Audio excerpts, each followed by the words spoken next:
Uh, Welcome, everyone. My name is Carlos Moncada, Director of Client Services at InfoReady. Thanks for taking the time to join us for today's Peer Spotlight webinar, featuring our guest panelists from the University of Maryland in College Park, Hana Kabashi. Hana is a Program Manager in the Research Development Office of the Office of the Vice President for Research, so she's in a central research office there. Uh, the some of the topics we're going to be covering today, or not me, Hana. She's the brains of the operation. Include the Maryland Catalyst Funds Program. So that's kind of a portfolio of different types of funding programs. The grand challenges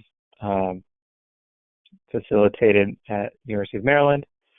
Some new coronavirus and COVID-19 research support initiatives, and just a few other ways in which Hana and the University of Maryland use InfoReady Review to facilitate some of these programs.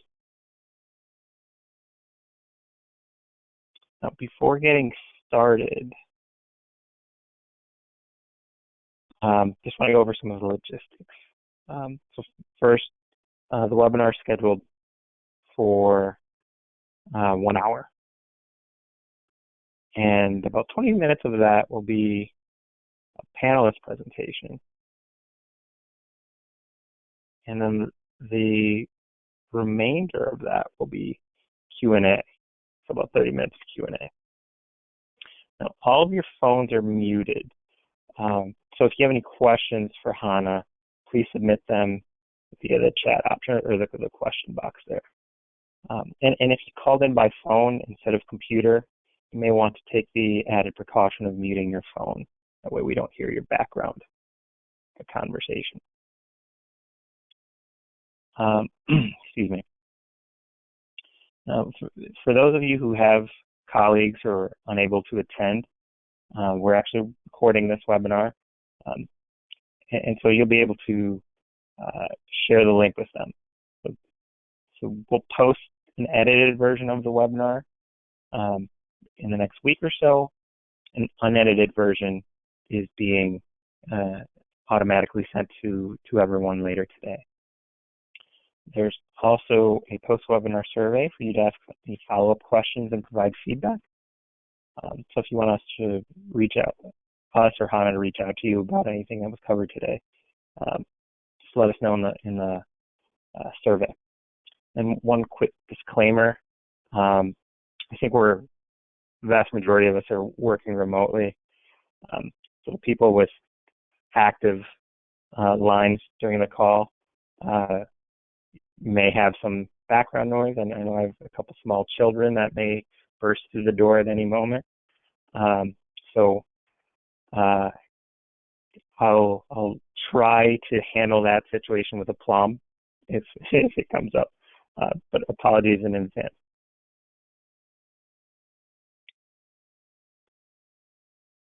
Now that we've covered the logistics, I'll turn it over to our panelists from the University of Maryland, Hana Kabashi. Hana? Thank you, Carlos. Show is all yours. You're welcome. Awesome. I have told my dog to keep it quiet during this, but I do apologize if you hear her barking at some point because there's lots of squirrels and animals that have her attention. So, well, thank you so much for having me, guys. I'm pretty excited to talk about InfoReady, to talk about how we use it and what the university has been doing with it. I think it's some interesting things, and I'd love to hear feedback and questions at the end to see what other universities are doing or what kind of questions people are coming up with. So I think that's great. You can go to the next slide. So what I'll do is I'll talk a little bit about the university, about my office, give you sort of a brief overview, and then kind of dive into the depths of what I do. So the University of Maryland, it started in 1856. It started from a farm here in Maryland. It kind of grew into what it is now. It is a land-grant institution. It survived the fires of 1912 and has become this really large rather sprawling campus that houses 40-something plus 1,000 students, 14,000 faculty and staff, 250 academic programs, like it says. We are comprised of 12 academic colleges, as well as the graduate school and various divisions, administrative divisions. Next slide. So what we'll see here are just sort of some bragging points, I suppose, deserved, but yes, the bragging points that we have, you can find on our website, our rankings, and our research awards for 2019 specifically, which is 570 million. So we are a Research One university. Research is a big part of what I do, actually. I'm in the Division of Research, but I'll touch on that in a little bit. But it is a big driving force for the university in general, especially during these times that we find ourselves in. Everybody sort of working remotely and students putting either semesters ending or students going into online classes. Research becomes a big part of what the faculty can do to help the university continue and what we can do as administrators to help our faculty. That's kind of the key point of my position specifically. Next slide, please. So I work in the Division of Research. It is one of the administrative divisions across campus. It is a central office, so we don't work within any particular college. We work with all of the colleges, ideally. We try as much as we can to do so. In the Division of Research, you've got research development, which is where I am housed, and then there's research administration, there's our innovation and partnerships, technology commercialization. We also have a few federally funded research labs like ARLIS, which is a UARC, a university affiliated research center that deals with augmented reality and in the intelligence community. We also have START, which is the study of terrorism and responses to terrorism. So there's a few different research institutions within the Division of Research specifically, as well as again, helping throughout all of the colleges in general. So, but those particular ones are housed in the division. You can go to the next slide. So again, I'm in research development specifically. So essentially what research development is we're not a big office, you'll see that in a second, but what we do is ideally work with all of the colleges to enable faculty to pursue external funding opportunities. And we do that in a myriad of ways. You can see from the drop-down menu, there's a couple of different links we have. So there's a limited submission site, our various funding programs, writing resources, proposal development services, inter-campus opportunities for collaboration. So the University of Maryland is part of a larger University of Maryland system, and we try to promote collaborations between all the campuses within the system. So there's various things. Next slide, please, Carlos. Essentially, the idea is to grow the volume and visibility of UMD's research enterprise. So providing a detailed understanding of funding landscape. So that's hosting webinars or hosting visits from program officers or foundation managers, things like that. Helping faculty reach out, encouraging them to reach out, giving young faculty the support to reach out, using all of the resources we have on campus. A lot of that, since we're so decentralized, sometimes it's going to be a lot of running around from college to college and department to department to see what everybody has and who can share and how they can share. So trying to leverage as much as we can of the actual depth of knowledge and materials that we have on campus. So a lot of that is us sort of brokering those introductions and sort of helping initiate those collaborations, and then providing the seed funding and things like that to help cultivate new research as well as develop new teams. Next slide, please. Real quick, this is my whole office, not a lot of us. As you can see, we're not big at all, but we try as much as we can to help as many people as we can. Often it means we can only really focus on the larger opportunities and the more developed sort of interdisciplinary teams, multi-university teams, things like that. But we try as much as we can, especially with some of the newer programs, to sort of reach more people as much as we can. Next slide.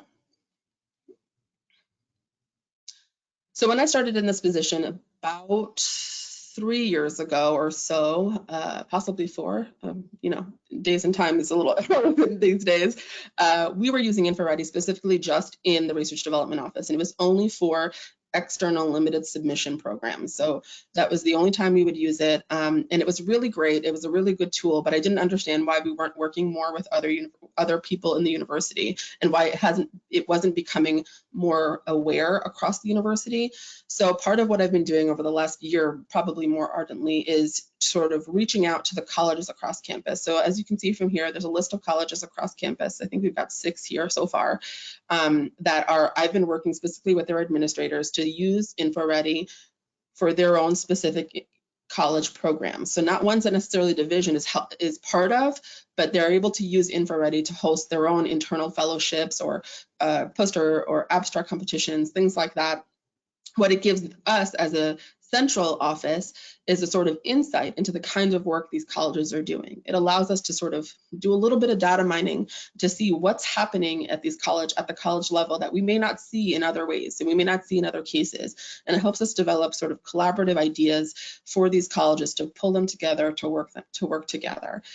I also think it just gives the university sort of it gives people sort of an introduction and then a familiarity with InfoReady that they could, when they come to me for our more institutional competitions, are already aware of the site. They're already aware of how this lays out and what it looks like as an applicant, potentially as a reviewer, and then maybe even as an administrator, again, if they want to host their own competitions. So I'm excited to work with a lot of the people in these colleges to kind of get InfoReady off the ground even further and just more accessible, really.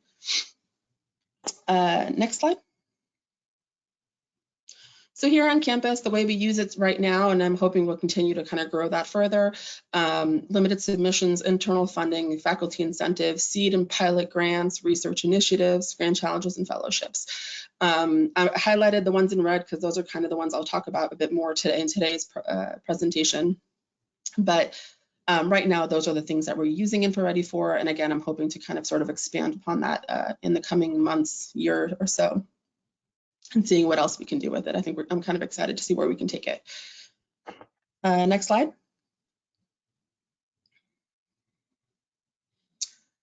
So I hope I'm not going too fast. I wanted to get through more of the exposition pretty quickly and kind of get into the nuts and bolts of really what you might be interested in, in coming to this session. So the idea is we're using InfoReady to help facilitate these internal competitions, right? The software gives you a central place for all of these competitions. It also holds a lot of the materials that I can go back years, months and years to see what was done previously, who was nominated, who won nominations or won awards. We were able to integrate it with our single sign-on so people can use their IDs to log in. Originally, since our office specifically only works with faculty, we only had the faculty integrated with a single sign-on. But now that I've been expanding to other universities, other colleges on campus, we were able to get the single sign-on we're trying to get that so that students can access it as well with their UMD single sign-on to make it a little bit easier. It standardizes the competitions. You're able to sort of repeat competitions and copy and competitions easily. So, you're not necessarily building this from scratch every single time, which is really great and helps with just the workload. And again, if faculty members are seeing this over and over again, they are becoming more familiar to where to find information and how to read these competitions and how to look for things. So, I mean, there's a little bit of, we were able to kind of put up, you can see on the screenshot, I was able to put up sort of a coronavirus related funding opportunities. I was using one of the competitions more of as an announcement, really, as a way to link all of the external opportunities that have been rolling out really almost on a daily basis. And so faculty who are familiar with InfoReady were able to kind of click on that competition as an informational only and find all these opportunities linked inside. Eventually that became a Google Sheet, which is still linked in InfoReady because it just became rather large and cumbersome. So, but anyone who's familiar with InfoReady, we have this linked in a number of places on our campus, on our websites. And they know they can come here and find it. And they also know they can always ask me for this information. I can give them these links as well. But it's a great tool for helping us with these sort of internal competitions. Next slide, please. So some of the support programs and grand challenges that I'll talk about coming up. So these are the list. So the Maryland Catalyst Fund, which is an incentive, a faculty incentive program. The ISCRA, some of these Acronyms are not great. I work near DC. We should be better with acronyms, but unfortunately we're not. I don't think we've hit the mark just yet.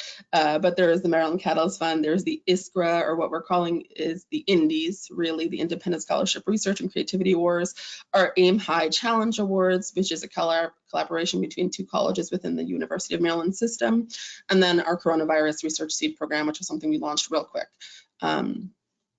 Next slide, please. So the Maryland Catalyst Fund, essentially, it is a program, it is a large program, and within it are several programs, smaller programs, sub-programs, I suppose you can call them. And the idea is that the Research Development Office and the Division of Research specifically gets funding that comes off of the DRIF, the designated research funds that we get off of any proposals that are awarded, right?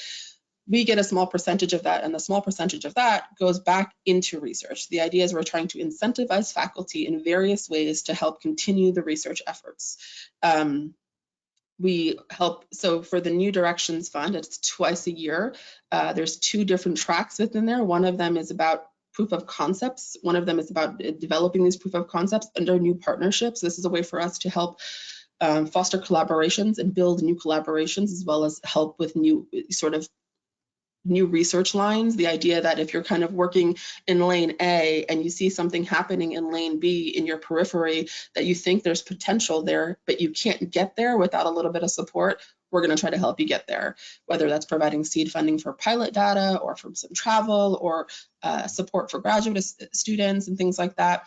That's where we're hoping to help sort of build a nascent new research portfolio for you to then pursue external funding, again, or collaborations. The second track is what we're calling the LEGO field, limited external grant opportunity. This tends to be more of the humanities-based research, which is where my heart is. I'm a history major and a political science major. But this is for those fields that don't really have external opportunities. There's not a ton of funding out there for you to finish your book on, the 19th century Russian monarchy or something along those lines. But you do need some sort of internal support to complete that. That is something that is important in your field and for your professional development. You can ask for funds to do that. Our Fearless Ideation workshops, this is really about this idea of collaboration. So there is something happening on campus. There might be a topic that several departments or colleges are really talking about, but they're all talking about it separately. This is a way for us to give money to support a 1 or 2 day meeting where we get everybody in the room together and start throwing ideas at a wall and see what sticks and see where the overlaps are and see if we can build a multidisciplinary team to pursue these external topic areas, these external opportunities in these topic areas, right? So the funding is not extensive and it's really paying for sometimes coffee and food and space, but we don't want that to be a deterrent. We want people to be able to gather together in a room or maybe virtually and see what they can talk about where there's overlap so we can build these teams, because we really think there's potential and strength that is unique to this university. It's a really large university and we don't have a lot of people. It's siloed, and I think a lot of universities deal with this. So this is a way we're trying to sort of break those silos. These particular ones we called capacity building. There is a cost share. We want there to be buy-in from the colleges. We want there to be some sort of support from the colleges. So it really gives faculty the idea to pitch something to their chair and to their department and to their deans and ask for some support, and then they submit to us to ask for the rest of it. And we have a full review process, which I'll go into detail about a little bit later.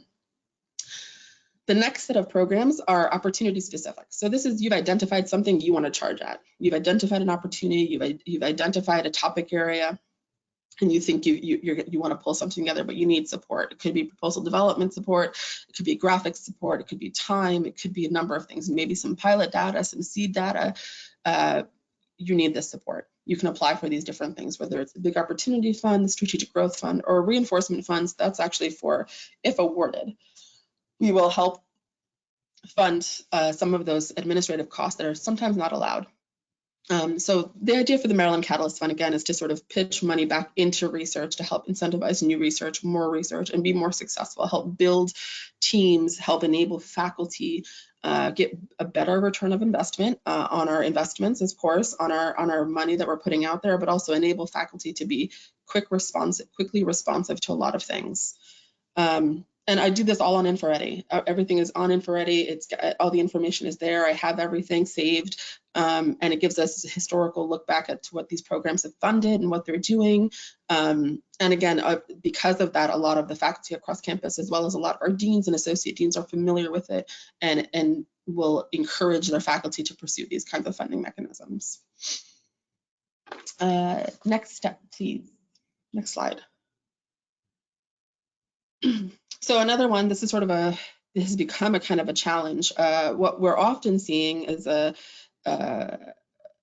opportunity, a lack of opportunity for more historical and humanistic research, right? The external funding opportunities tend to focus a lot on STEM, and that's where the big money tends to be, engineering and science and math and things like that. But we do have a large amount of faculty members in various colleges who are working on more humanistic approaches, and they need support of some kind. They're not going to necessarily go out and pursue a $2 million, $3 million grant. Maybe they can, but it's just not as prolific, obviously. So what can we do to help them, and what kind of work are they doing? So last year we were told by the provost's office that we were charged to create a new program. So in working with a lot of the associate deans for research across campus, we were able to build together this Independent Scholarship Research and Creativity Awards called the Indies. And again, it was all done with InfoReady. The associate deans are major partners for our division, for my office specifically, and it allowed us to sort of reach an entirely new set of faculty and departments, people who hadn't reached out to us before, people who we hadn't worked with before. They started talking to us. They started coming to us with ideas, coming to us with questions. I would, send them to InfoReady. There where all our slides were, where all our files were within this particular competition. We would upload things. I would share announcements through InfoReady, and it was something that allowed them to be like, oh, there's, because I post almost everything on InfoReady. I have hundreds of competitions posted yearly on InfoReady, and if people aren't familiar with it, they don't think to go look at it. So this gave us an opportunity to give people what it is, what it does, and what we do, and how they can find these messages and this information. So the Indies kind of gave us a whole new group of faculty to really work with, and to spread sort of what research development does and what research development resources are, and how our influence, how we can help with really any of the work that's being done on campus as much as we can. We want to. Of course, we're a small office, so sometimes it's not as easy, but there are resources available and people can take advantage of them. And they didn't, probably before the Indies, they didn't really know about it. So the Indies is it's up to $10,000. It can be for teaching release, summer salary, or just research related expenses. So, archival research, travel costs, some student support, things like that, to enable the completion of a particular project, ethnographies, things like that. So it's a really great program, and it was really well received. Our first year, it was just this fall, we received over almost 70 applications, which is the largest we've ever had for one particular faculty opportunity. People were really excited about it. And we had a lot of the deans and associate deans involved in the decision-making process, which again, sort of helps us build a rapport with all of the colleges and lets them know we're here to help. And we have resources and tools that we want to be able to use with them. So next slide, please. So the AIM High Challenge Awards was an idea. We're constantly trying to build connections. So the University of Maryland in Baltimore is part of the University of Maryland system, the USM, and what it is a professional college. So it's mostly graduate colleges, graduate programs, School of Dentistry, School of Pharmacy, School of Medicine, social work, nursing. And what we wanted to do is, and what we try to do almost yearly really, is develop programs that can help both campuses work together. Again, this idea of collaboration, of using the strengths that the system has, the University of Maryland system has, together to pursue these big research initiatives and these big funding opportunities. We felt that there was a unique strength that we have in College Park. We do a lot of work in artificial intelligence and AI and machine learning. And we have the School of Medicine in Baltimore, which is a great college and does amazing work. How do we build these teams together? How do we pull them together? So the idea is we're going to offer them money.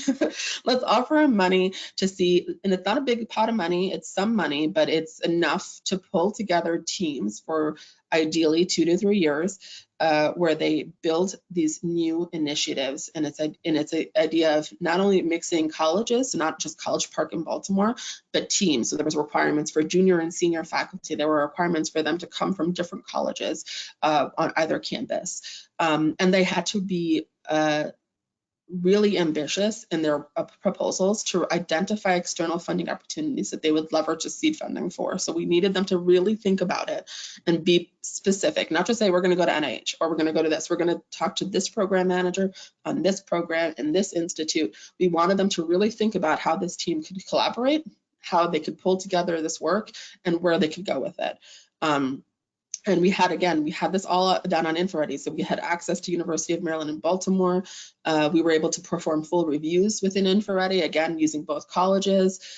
So, part of that is done in email, part of that is done via sort of these webinars I would give about InfoReady, like how to use it as a reviewer. Specifically, you're dealing with a lot of faculty members of all ages and all familiarities with different kinds of sites and portals and things like that. So it was a really kind of learning lesson in how to sort of socialize InfoReady to other people using a lot of the materials that InfoReady has developed. They've got a lot of researcher guides, reviewer guides, rather, administrative guides. So making those available and kind of walking through those has been really helpful and has helped make these challenge awards really strong. I think we received about 10 or 12 proposals for this. We were only going to award 3, and it was a really sort of the review process was extensive between both campuses, and then leadership from both campuses being involved, and administrators kind of coming through to help with eligibility concerns and things like that. So working through all of that was really great, and I think we came out with some really great results from this program. Next slide, please. So the week of, I think it was March 11th, it was the last week I was in office, and we were sent home that Thursday. Tuesday morning, I walked into the office, and they were like, a bunch of us were sitting around, we're like, the vice president wants a new program. Can you get it up and running? And we kind of already knew that the office would be closing at some point in the next few days. We had been preparing for it, and they were kind of like, we need to launch this new program. We need to develop an RFP. We need to pull together all this information. So, and then we need to have it out for people to be able to access from anywhere, because we kind of, again, knew that things were about to shut down in terms of people being on campus and being able to access certain things. So by Wednesday, we kind of have our RFP pulled together. And before we got home on Thursday, we had a draft competition in InfoReady. So after several rounds of sort of reviewing the RFP, reviewing the competition, and sending it to some of the more key people within leadership at to several colleges, we were able to get buy-in and support from them as well.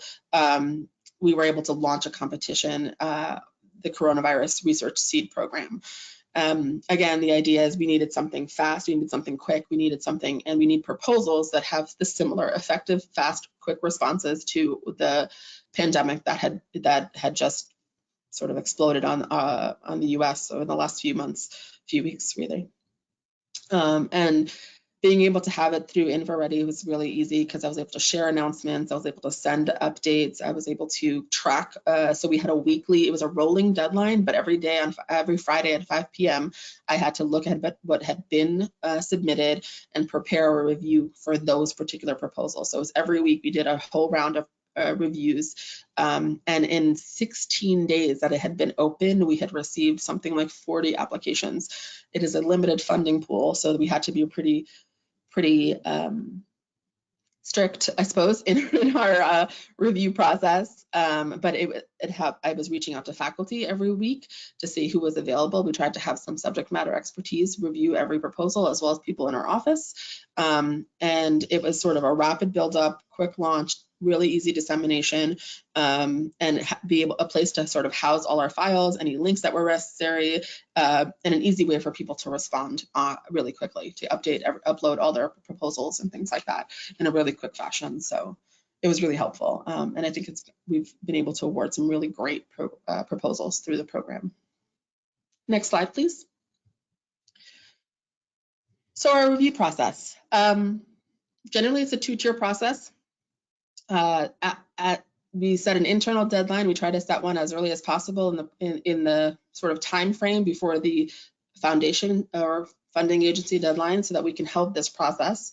We have a scientific and scholarly review done through InfoReady. So I developed sort of an evaluation criteria. It kind of looks like a small table on a spreadsheet that has 4 or 5 categories and questions that sort of speak to those categories. So what is the merit of the candidate, and questions to kind of help people develop an idea, or comments or feedback.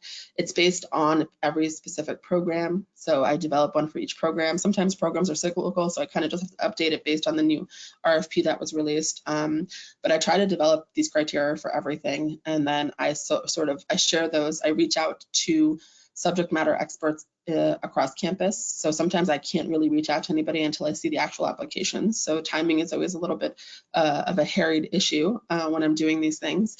But I use InfoReady to sort of do the reviews. The categories help build the routing steps. And then I assign everything through InfoReady, which sends all the links, the necessary links and materials. And I think it also sends reviewer guides. That might be only when they get, when they're marked as reviewers, but I also send that via email just in case, as well as a follow-up. After everything is sort of disseminated and assigned, I follow up with an email saying, you should have gotten this, here's a reviewer guide, please let me know if you have any questions. So this allows them to assign comments and scores to each category. And then at the once and a deadline, and InfoReady also sends automatic updates, or apologies, not updates, but reminders to complete their reviews by the deadline that we indicated in our initial email or initial assignment, which is super helpful, that I don't have to necessarily send them reminders every week or so. And then once the deadline for the reviews happens, I download all the results. We've developed a macro that helps take that Excel spreadsheet and sort of magically make it into an actual report that looks a little bit more manageable when I'm trying to bring sometimes 40 pages of feedback to someone in leadership. So the macro sort of makes it into these pretty tables, and then sort of takes all the reviews and creates this format, and also it creates anonymized download of the reviews that I can share with the faculty after the fact, so they can have that feedback to help develop their proposals or redevelop new proposals, things like that. Again, I take those and I go into a second tier of review, and it's usually the Vice President of Research, the Associate Vice President for Research Development, who's my direct superior, myself, and then sometimes there are other people depending on the program. So if it's a foundation, we have someone from our University Foundations office, things like that. So we take the proposals, we take the reviews that we received and the scores that we received, and we look at the programs as a whole, and we come up with decisions. It does take a lot of time, but we find that it allows us to sort of create, to make decisions that are based on scientific evidence, on scientific feedback, and it allows for there to be a sort of separation. There was some concerns in the previous ways that it was done years and years ago, from what I'm told, that people were picking people just because they liked them.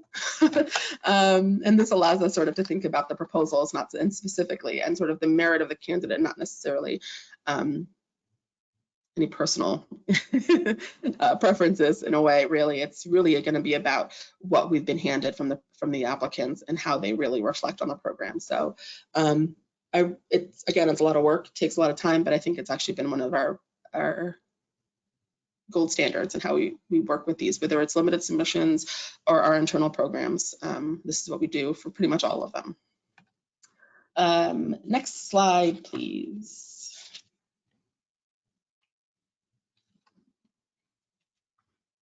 So the ways we socialize InfoReady. So the idea is that, it's a site that's out there, and I can email as much as I want. But everybody's emails are inundated with lots of stuff. And I always joke that when people say, hey, I know you, I've seen your name before. And I'm like, yeah, am I in spam yet?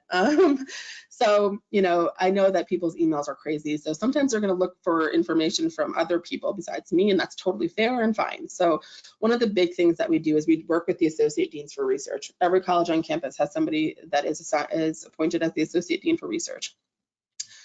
When we were all allowed on campus and meeting in person, we had monthly meetings with the Research Development Council, and that was basically all the Associate Deans for Research, as well as other key people across campus, whether it's other administrative individuals from like Aura or SPAC or University Relations, things like that. So that met monthly, and what that did is I would give them updates on any limited submissions that were completed, any internal funding that was completed, and I would share with them different links from InfoReady. So I would show them things. They would also get email updates from me as well. Now we send them weekly notes. So that includes links to the various competitions or updates and sites like that, so they can sort of share those with their faculty. The other thing is the reason I've been able to sort of spread it across colleges because I work with the research administrators and business officers in those colleges. I reach out to them. I've done presentations on InfoReady and what it can do and how it can work, and I've helped them build competitions and then build reporting structures and things like that. So that's been pretty successful. I do a weekly funding alert, so it's sort of a download for all of campus. It's pretty large and can be kind of extensive, but I add links to the top of it that include links to specific deadlines, specific programs on InfoReady, as well as a constant reminder to check InfoReady. And then I do presentations across campus. I call it my road show. I gig across campus, I guess. I do new faculty orientations at all the colleges as well as within faculty affairs.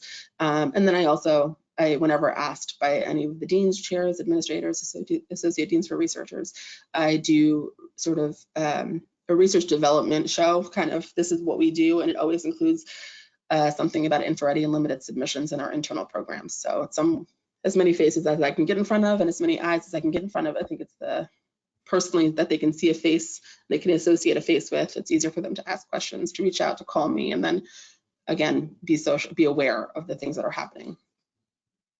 And I think that's it. Next slide. Yeah, thank you guys. Thanks, Hannah, for sharing all of that great information. That's a treasure trove of info for everyone on the call. Now, we've got quite a few questions during the presentation, so let's dive into the Q&A. Sure, sounds good. So, first question for you, quote, can any faculty apply, or is there a way to only send an invite to some faculty, such as by department? So what we normally do is we make sure there's information about eligibility within the competition. And then there's also, we add a field within each competition that I'll talk about if it's only open to specific colleges, if it's only open to specific departments. And again, there is something in the whole body of the description of the competition that says eligibility and then whoever it's limited to. For most of the ones that we run, we try to have it open to tenure track as well as professional track faculty. We do have a large number of professional track faculty across campus. So we try to be as open as possible. That's not always the case for other external ones. To be honest, I don't know if InfoReady has something that limits that or that we can limit who applies, but I try to have that information within the eligibility information. And then when I receive applications, I do sort of a first sort of run of review to see if that person is eligible for the specific competition. I just try to make that information as upfront as possible. For a lot of the foundations, they have certain restrictions on junior faculty, like they have to have been awarded within the last 3 years for tenure, blah, blah, blah. So again, I try to make that upfront as possible.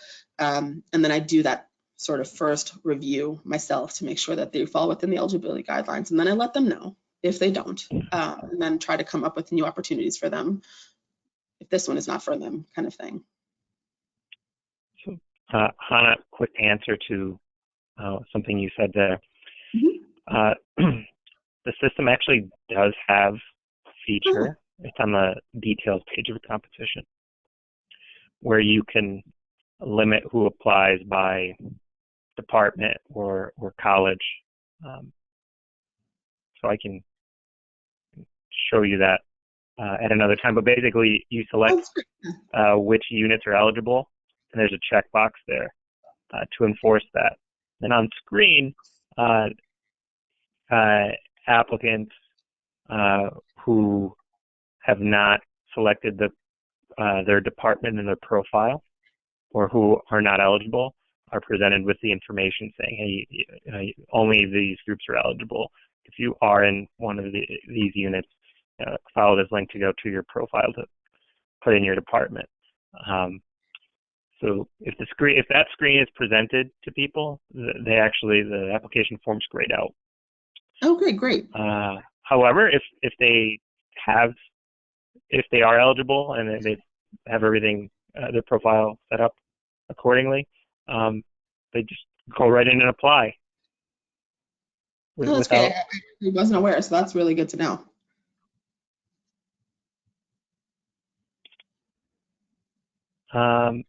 And so there are actually a couple follow-up questions to your answer.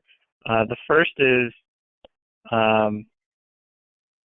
quote, do you work with foundation relations teams? If so, how? That's a great question. I try. Yes, I do. The idea is that I am supposed to. However, we've been between foundation relations individuals at our campus for a little while now. So I try really hard to work with university relations, but they've been going through a hiring process that has been taking a little bit. So the idea is I keep them informed. And originally I would have them, when someone was in the position, we would work together in developing our competitions, developing the evaluation criteria, as well as identifying people across campus to sort of be sure that they're aware of these specific competitions. And then they were also involved in the review process. So they kind of would review all the proposals alongside myself. We would provide scoring and comments, and then we'd be part of the second tier of evaluation with leadership. So they were always kind of involved every step of the way.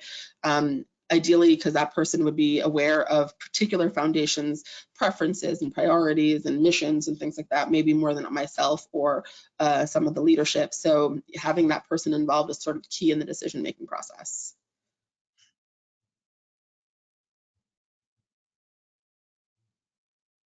Thanks, Hannah. Sure. And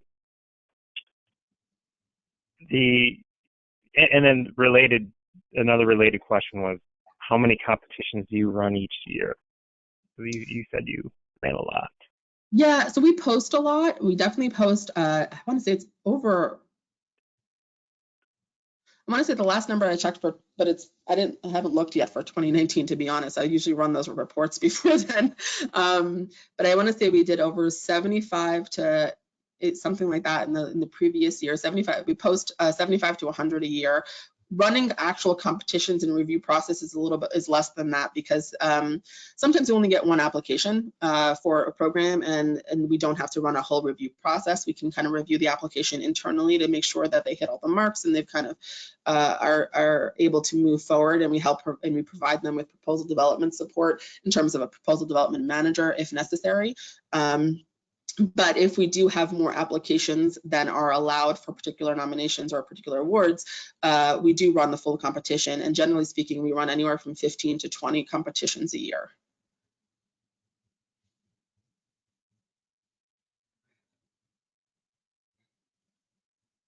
Thanks for the breakdown. That's sure. Gives a good perspective on how all that is tracked.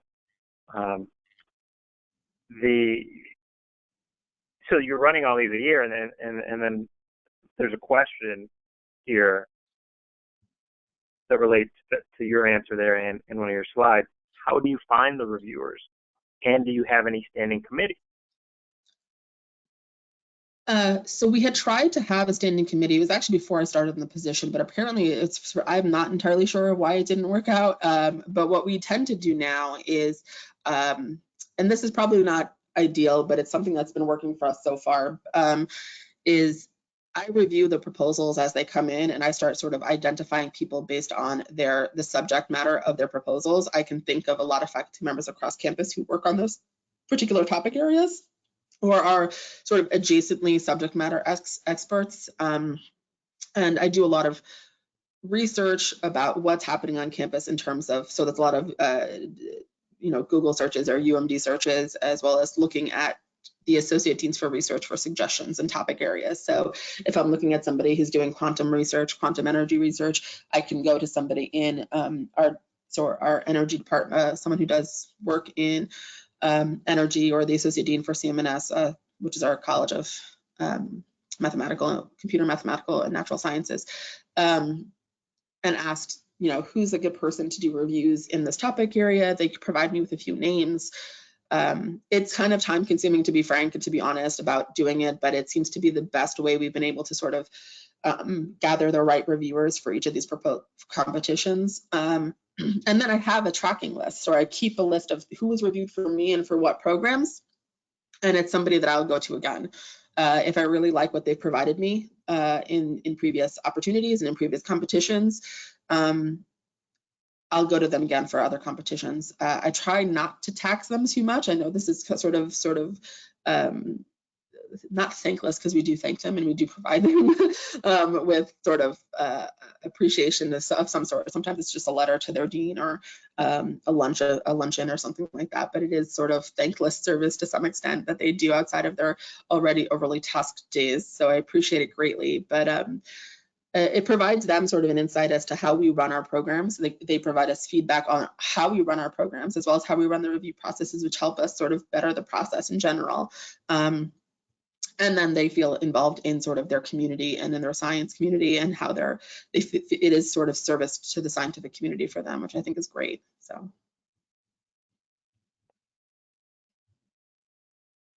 Thanks. It sounds like a lot of thought goes into pairing reviewers with applicants, and there's another question that touches on that, along with kind of a thread you had going with equitable review process. So question is, how does the University of Maryland ensure that the process is an equitable one?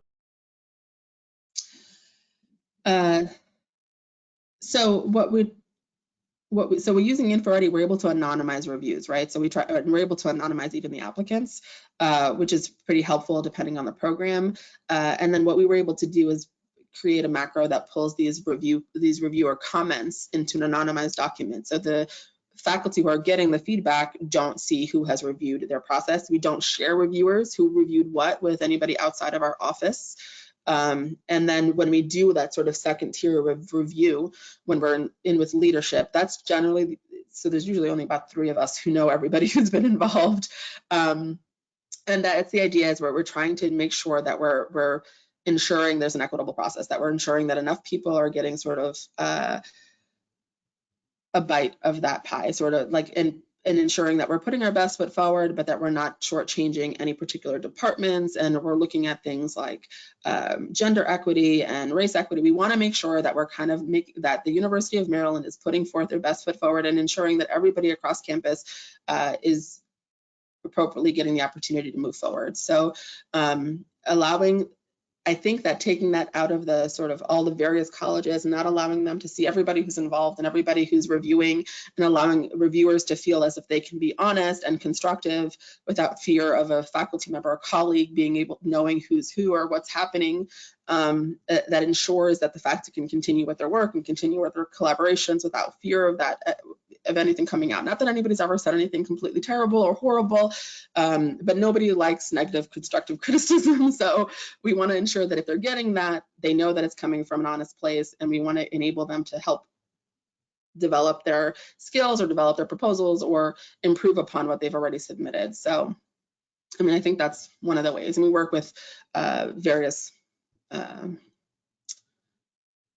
entities across campus to help this review process. Oh, well, doing lots to make sure you have a fair process going. So that's great to hear it. And we have another follow-up question to that. Quote, do you ask applicants to suggest reviewers, or if any reviewer should be recused, or any individual should be recused as a reviewer? Actually, we don't, and it's not something that I've thought of before for some reason, but it's something that I think we could probably think about. We do ask the reviewers if there is a conflict of interest, but we have not before asked the applicants. We, for some competitions, they're required, but that's really for the external opportunity. You know, it's not something that I've thought about, to be frank. I can actually add that, and it would actually probably help us a little bit in identifying new reviewers. But like I said, one of the things we do is I always ask about a conflict of interest with the actual reviewer. So if they feel as if they have a conflict of interest, they're allowed to state it and recuse themselves. And it's been done before, and it's really not a problem. You know, I don't know of all the different relationships that are on campus or you know, things that are happening on campus. So I do rely a lot on the reviewers that they're being honest and fair. But I think that's a good point, and it's something that I could certainly add to the competitions. Oh, it goes both. It's going both ways here. Yay! We're gonna switch gears a little bit. We asked many questions on the review process.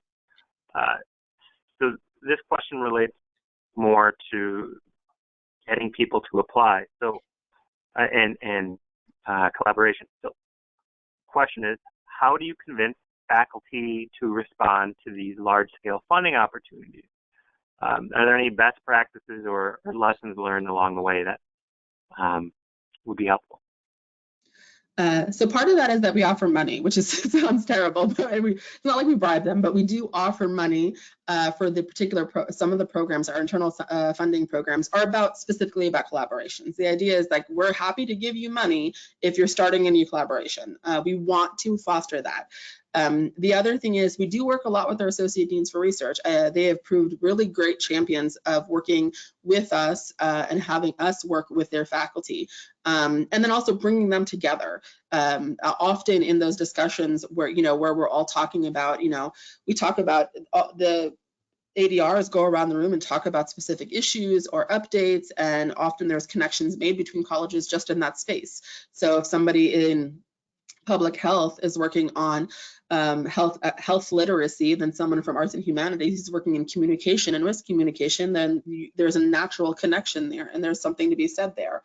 The other thing is we're not a big office, but I try to pull in as much of my colleagues as I possibly can, and they all have various interactions across campus. And it's often a great hive mind to sort of poke and prod for suggestions.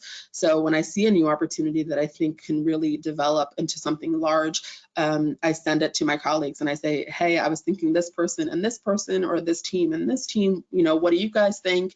And again, I really, whether they come back with some suggestions, it helps to work with their various associate deans and chairs to kind of get people on board. I can do so much. I know some faculty are going to be more receptive than others, so those people I can go to directly. But if I don't know a faculty member, but I know that they're working on a topic, I'll ask for an introduction from the associate dean for research, or I'll ask for an introduction from their chair if I'm familiar and I know their chair, and I'll start that conversation. Sometimes it starts with an email, sometimes it starts with a cold call. I can't say that I do it every day or every week. Again, there's a lot going on, and I do probably rely on email more than I should, but it's really the one tool that we have that at least I know I can kind of get some word out there. And then again, it's a lot about developing those relationships with people like your associate deans for research who are familiar more about what's happening in their colleges, and then having those people come together. So I think that the incentives to sort of have these collaborations, whether it's through the different seed funds or the Maryland Catalyst Fund program. I also work a lot with our proposal development managers. So they see a lot of the proposals that are coming through, at least the larger proposals, and they've had a lot of input on building those teams and putting those teams or identifying particular gaps in teams on proposals that they're working with. And they say, hey, I really think I need someone who's an epidemiologist on this, or I really need someone who's working on this particular field or topic.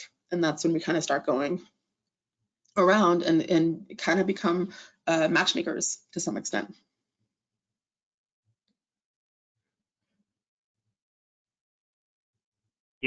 You almost need a game show.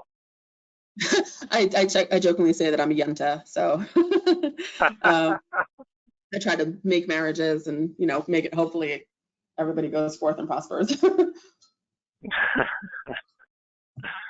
uh, so, so a question about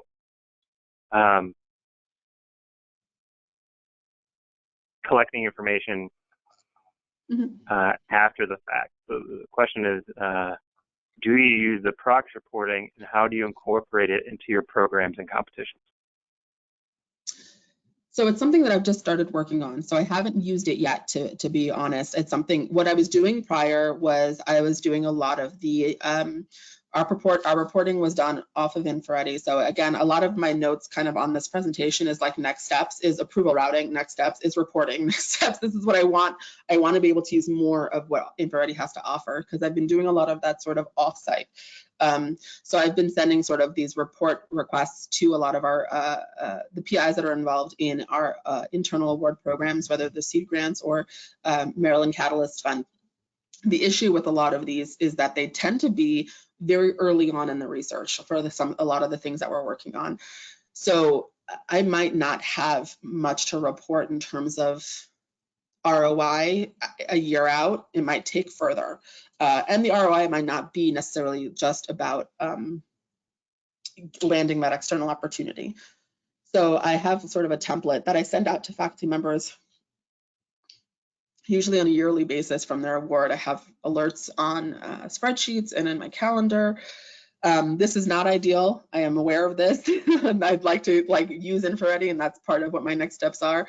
Part of what I was going to be doing from home at this point was developing those reports within InfoReady, and so that I can download a lot of this information. But what we would do is we would track yearly reports, what they've submitted, if they've submitted, what they've developed in those years, tracking awards, if they've submitted a proposal, what was a result of that submission. They don't always let us know, even though we tell them to let us know. They don't want to tell us they didn't get it. So it's a lot of me going into our institutional financial documents, our research administration databases, and running searches that I try to do likely once a month or once every couple of months, to be honest, to update if things were awarded and if not awarded, so that I can pull sort of a report at the end of the year for my leadership about the return on investment.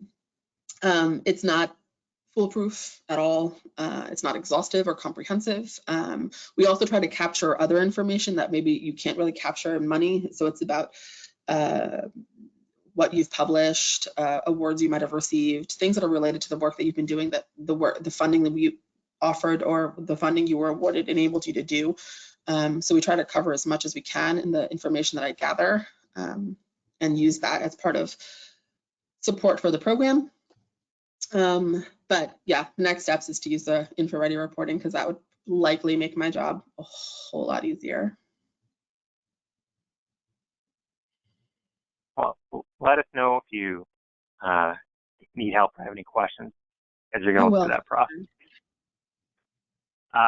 So we only have 2 or 3 minutes left. Yeah, time for one last question. This is a quick one, I think.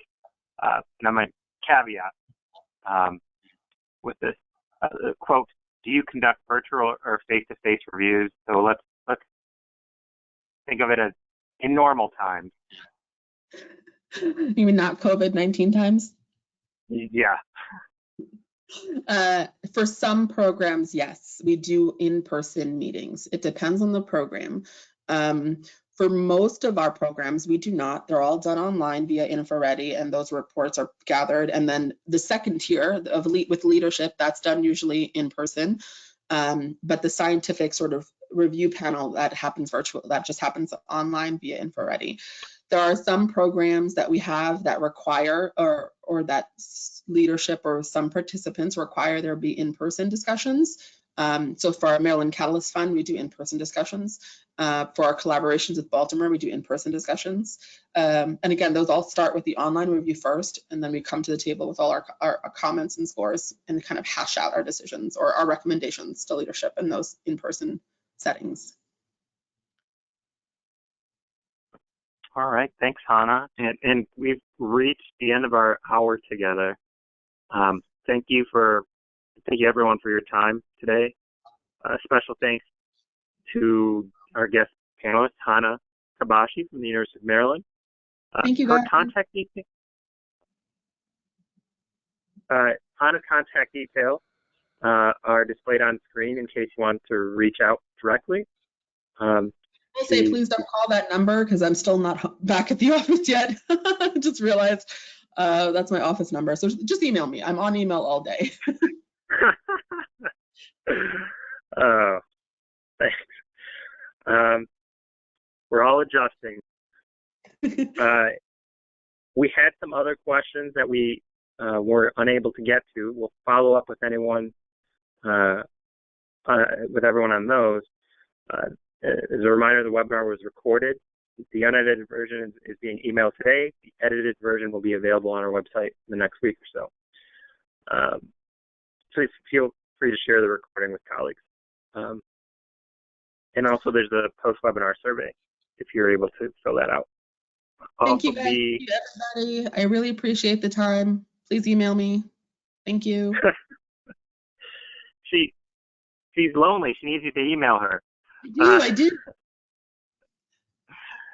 And I'd also be remiss if I didn't address InfraReady's ongoing operations during this upheaval caused by COVID-19. So standard support hours are unchanged, 8:30 a.m. to 5:30 p.m. Eastern. The support portal and the forums are available 24/7. And also normal product maintenance and development continues as scheduled. We're also planning to shift around a few development priorities, focus more on features that facilitate working remotely. So as we release new updates, we'll definitely keep you posted on that. And lastly, our hosting provider has added resources to maintain uninterrupted service. So we know that's important in these times. And then our contact info is on screen if you have questions for us. So my colleague Max, if you're thinking about using InfraReady, and then my contact information if you have questions about functionality or need help with anything or discuss anything about your license. So having said that, thanks so much, everyone, for your time. Stay safe and have a good week.